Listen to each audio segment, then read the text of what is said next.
Hey everyone, this is Chris Zafoid-Karabats with SmartTalk Radio.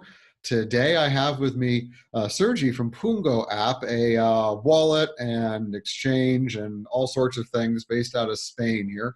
Sergi, could you introduce yourself to our listeners? Good afternoon, morning, or night. I don't know what to say when we talk globally, but yeah. I started Pungo a couple of years ago. It's a project which tries to be a bit informal, not too serious, not look too serious, but we want to work on the new financial thing. So actually, Pungo is a wallet, and it has connected many services, and it changes swapping tokens and many other options. And we're actively developing it. We have almost every week a new version out there because we think it's really important to have things tested and checked by users. So we try to be really transparent on the new features that we introduce, and we try to get direct feedback from our users. We're a young project, and we are actually trying to get involved in many things, in many different use cases. But we really think that a wallet, it's a really starting point for the blockchain ecosystem. That's excellent. I agree that we need to make sure that we have a good interface between users and the blockchain, and your wallet seems to do a pretty good job of that. Could you explain a little bit about how you yourself got the idea to start Pungo and what a bit of your background is that led you to spend so much time in the blockchain world? I actually started on the Compte ecosystem. I was like a hobby.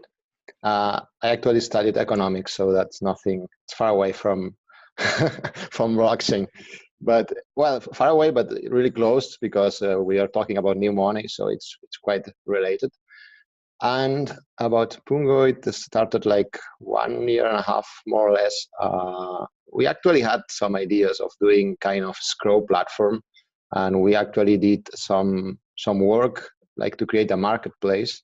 But ultimately, we decided that that would look much better, and it would be much easier to use if that was inside a wallet. So totally connected to a wallet. So 1 year ago, we decided to stop working on the platform, and we switched to build our platform connected to our wallet. So that's what we are trying to do these days. Actually, when you get our wallet, it's open source.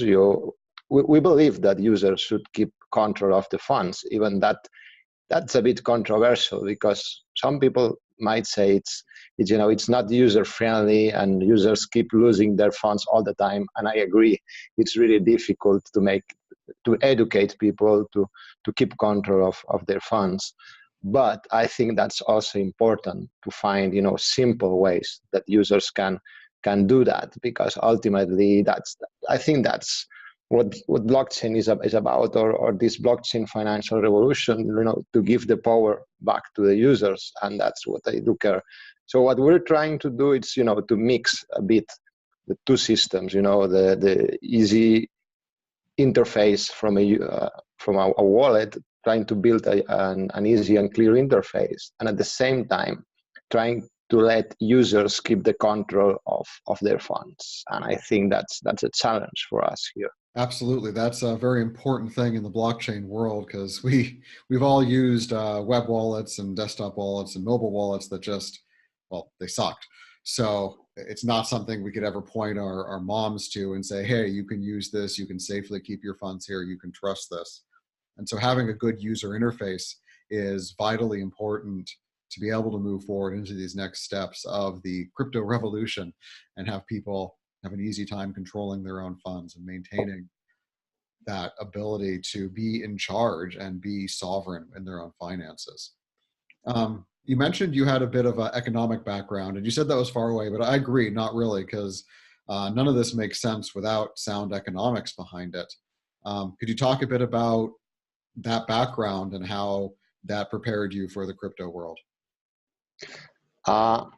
I'm not sure. About that. I think I've always been interested into, money and how money works and how money is created. So when you actually end up understanding that money is nothing, then yeah, it becomes like more clear for you that it's easy to create something, to try to create something to replace money, but ultimately you see that it doesn't matter if money is backed by something or it's not. But the thing that gives power to money is who actually uses it. So that's the population, that's the public. And so here, that's the huge opportunity for blockchain and for crypto.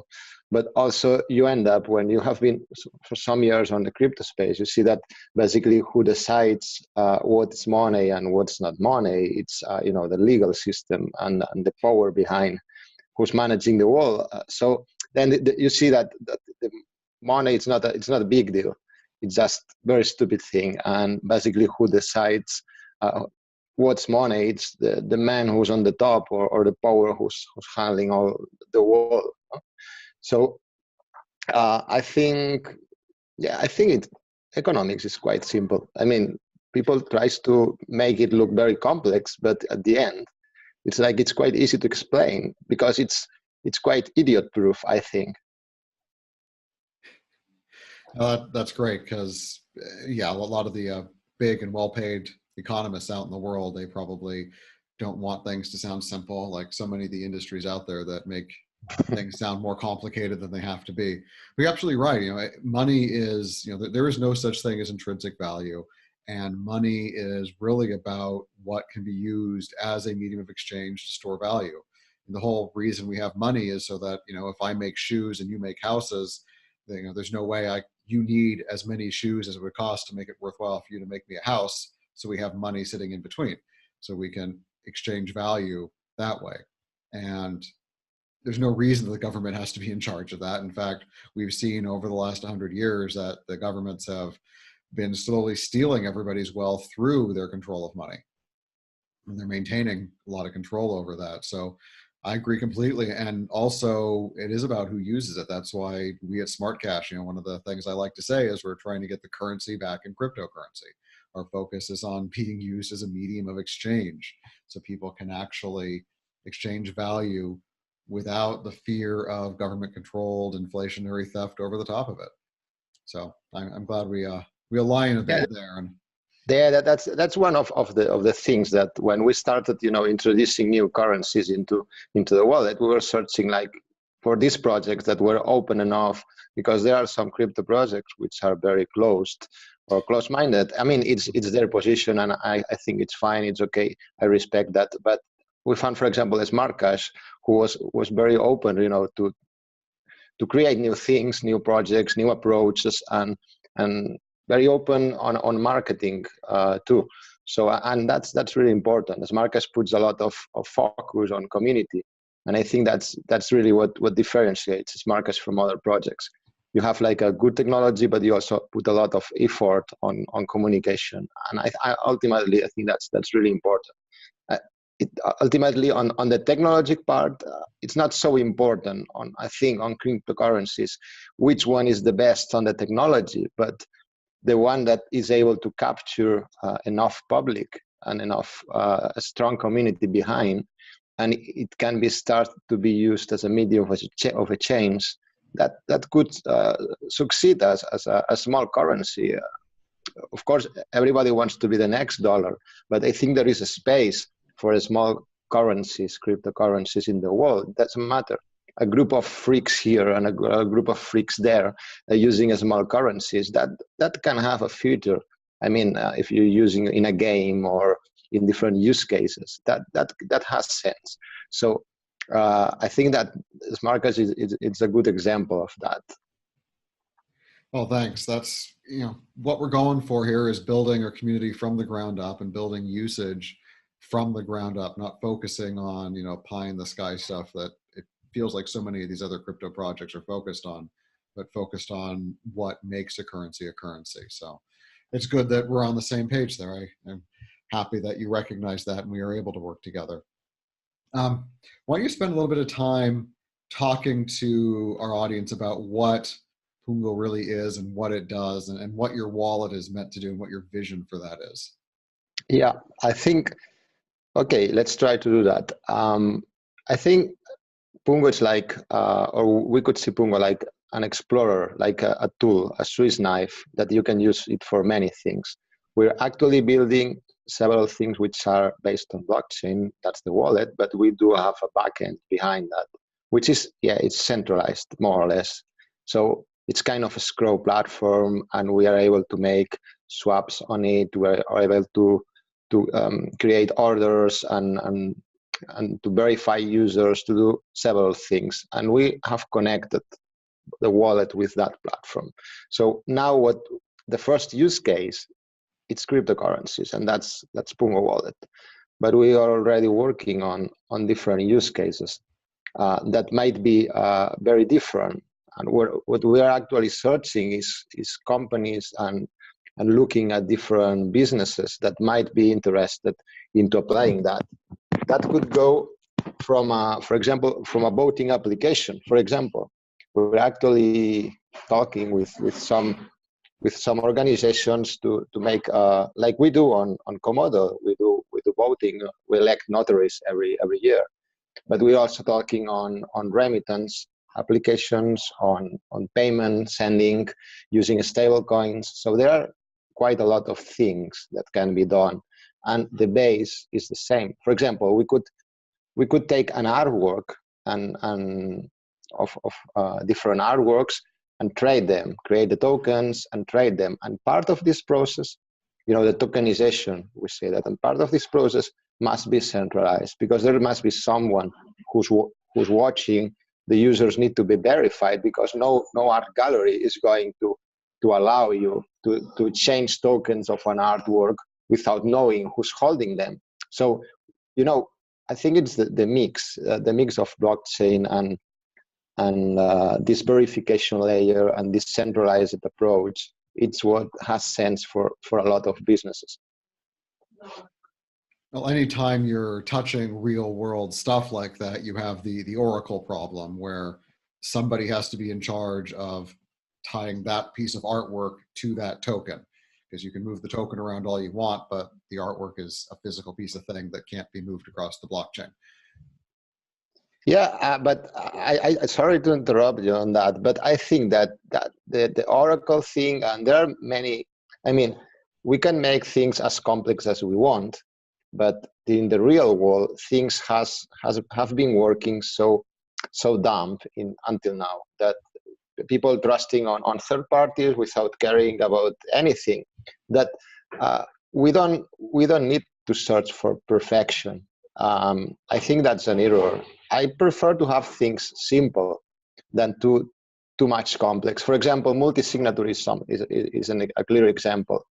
When people try to say, "Oh, how to apply multi-signature?" Multi-signature is definitely a great feature, and I love it, but it's still complex to apply. So when you're talking about a software that an end user must be able to set up easily and use, I think multi-signature is not yet ready. So the same goes for this tokenization thing.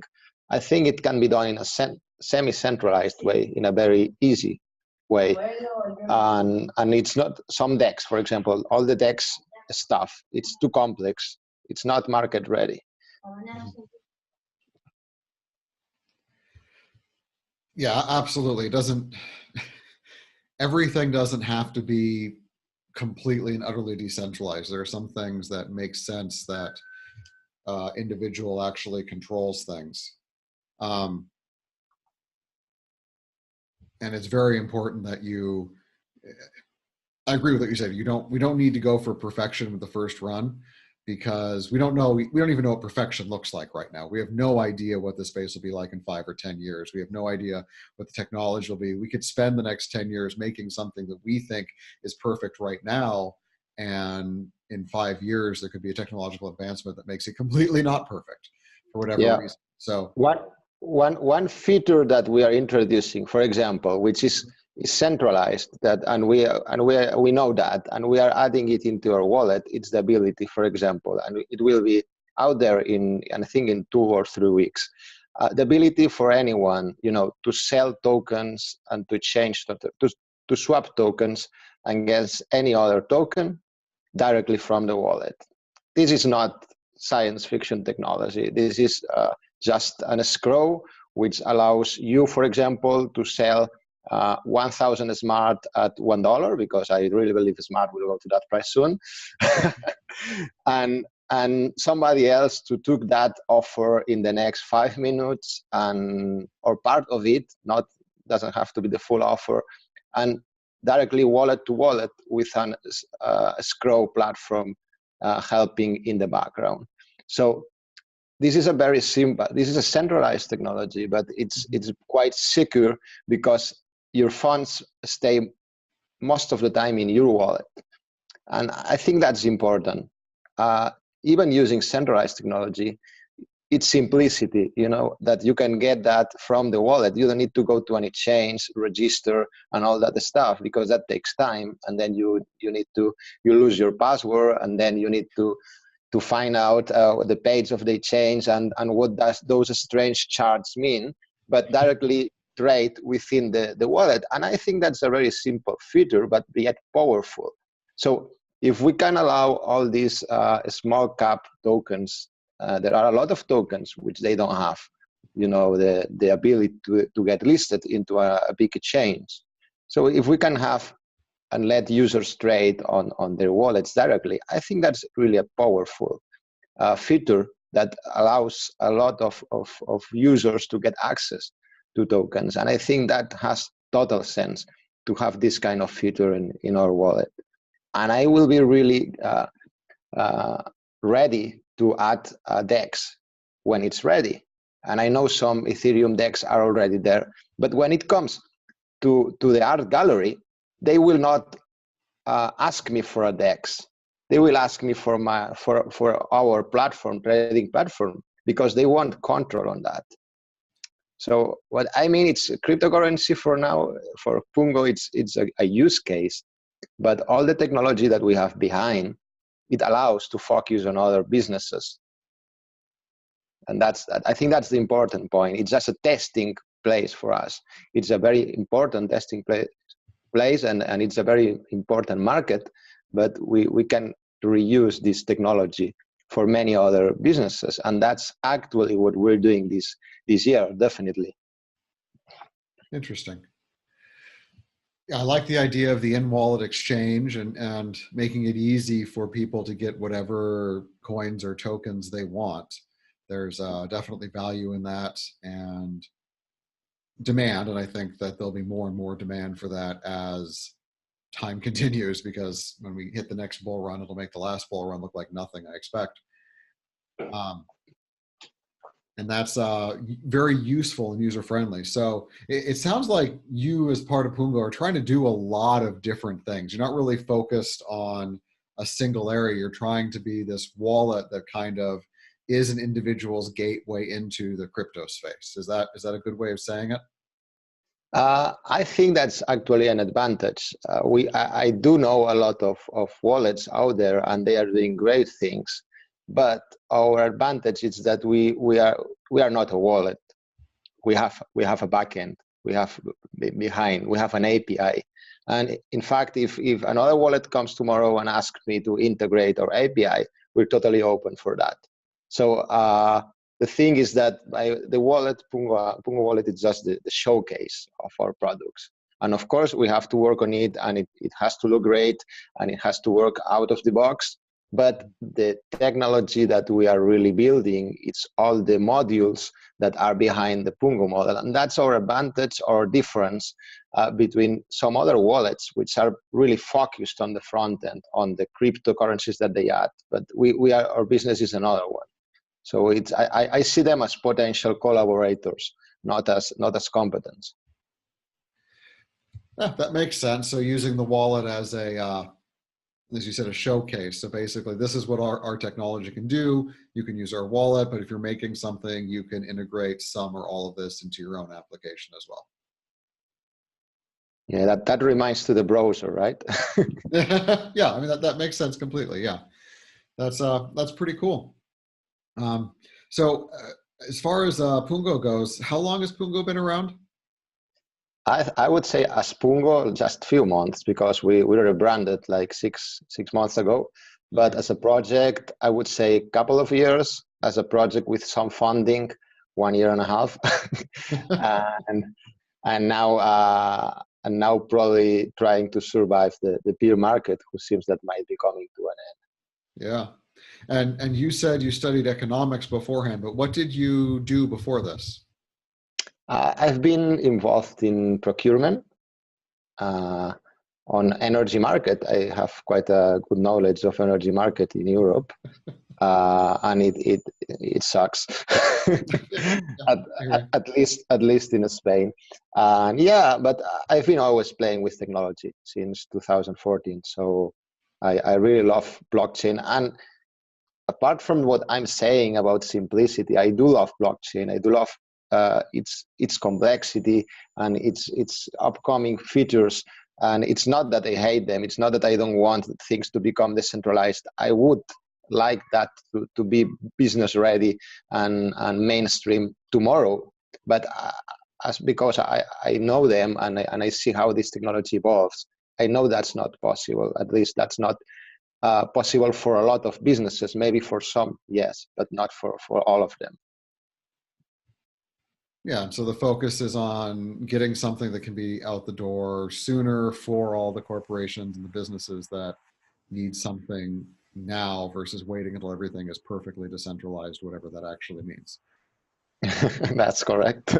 Yeah, yeah, you're trying to solve business needs with current technology, which that completely makes sense. And yeah, there are some people in the space who say if it's not whatever their definition of decentralized is, because there's more than one definition, then it's crap. But that's certainly not the case. The case is we're all trying to solve business needs here, and our focus is on giving more options to more people, not restricting people to whatever options we think are right.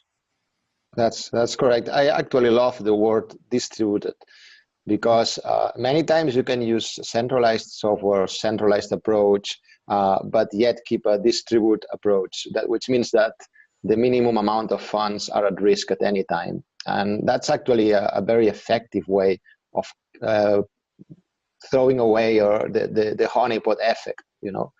Uh, if you don't have anything to hack or what you have for hacking, it's just a small amount of money. Nobody's going to do that. Mm-hmm. And I think that's perfectly that can work perfectly on a centralized system, but distributed one. That makes sense. That absolutely makes sense. What are some major issues you've run into over the last few months? What are some unexpected roadblocks you've encountered? I think probably getting front end on. I think it's quite time consuming, and the more I work on it, the more I realize how complex it is, and the UI and all the bugs and all the different hardware and the problems you get, and that's all the testing stuff, and that's really time consuming for any project manager. And as you know, here I'm doing most of the roles that a human being can do, like a marketing guy, support guy, and project manager all together. Mm-hmm. So yeah, I think that's the most difficult thing that we have been facing lately. Yeah, I agree completely. I have some friends who work completely in UX, and they always have complaints when they're working with managers who have no experience in UX. These people think that everything should just be easy. Well, just make it look good. What's the problem? Make it easy to use. Why is this complicated? But no, users are difficult, and user experience is very vitally important because we can have all this technology, we can have all these cool features, but if users can't use it, then nothing's going to happen with it.